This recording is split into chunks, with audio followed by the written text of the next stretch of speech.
Bonjour, c'est Fabien. Dans cette vidéo, nous allons voir comment créer un lien vers une page dans notre menu. Donc ici, j'ai un menu, mon objectif, c'est tout simplement d'ajouter dans ce menu un lien vers une nouvelle page. Alors pour ça, je vais aller au niveau de l'administration de WordPress dans tableau de bord et je vais aller ici sur apparence, menu. Et dans mon menu, j'ai donc les différents éléments. On va donc avoir généralement deux solutions pour le faire. On va prendre généralement la solution par défaut. Donc on a ici l'onglet page. On a les dernières pages qui ont été créées dans cet onglet. On peut voir toutes les pages qui ont été créées dans cet onglet. On peut tout sélectionner si on souhaite. On a également la possibilité de rechercher si on a énormément de pages. Donc je vais aller par exemple dans les pages les plus récentes et je pourrais très bien choisir ici d'ajouter ma page de contact et je vais tout simplement ensuite, donc je l'ai coché et je vais faire ajouter. À noter, j'aurais pu en prendre une, deux ou trois et ça aurait ajouté de la même manière l'ensemble des éléments. Je vais faire ajouter au menu et ma page est désormais ici. Elle est à la suite, je peux la positionner où je veux. Le lien a été automatiquement créé dans cette page et automatiquement ça va aller vers ma page en question. Donc je vais enregistrer le menu. Je vais ici retourner sur ma page et je vais faire F5 pour actualiser.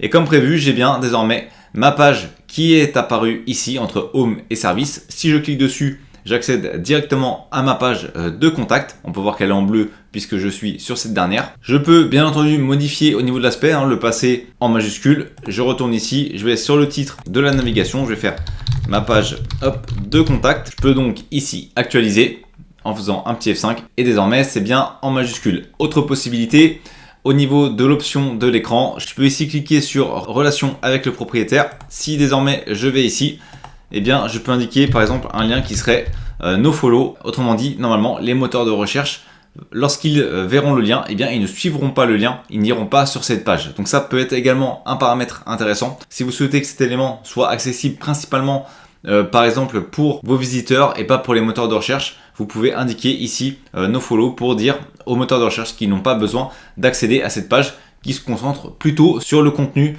de votre site.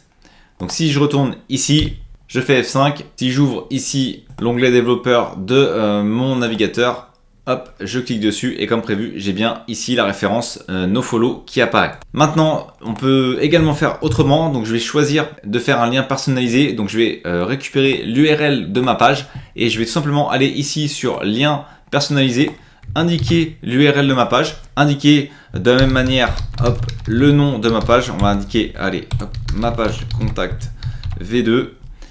Je vais faire ajouter et ici elle va s'ajouter à la suite. Je vais faire enregistrer le menu. Le principe reste le même. Je vais faire F5 et normalement ça devrait apparaître à la suite. C'est également en bleu puisque c'est la même page au niveau de l'URL. Donc pour lui je suis sur les deux pages tout simplement parce que c'est la même URL, ce qui est tout à fait logique. Si je clique dessus, je me retrouve sur la même page donc ça sert à rien. Je vais retourner sur la page d'accueil. Et on va retester. Donc là, je suis sur la page d'accueil et maintenant, je retourne sur ma page contact V2 et j'arrive sur ma page de contact comme prévu. Donc on a deux solutions.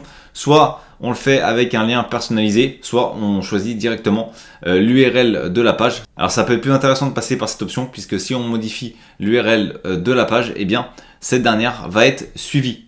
Donc pour la démonstration, hop, je vais aller ici, je vais modifier l'URL, on va dire ma page contact.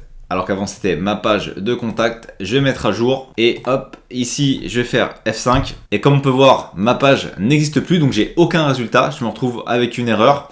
Et alors que si je clique sur mon autre page, eh bien ma page de contact, elle, a été automatiquement actualisée puisqu'elle est liée à la page en question.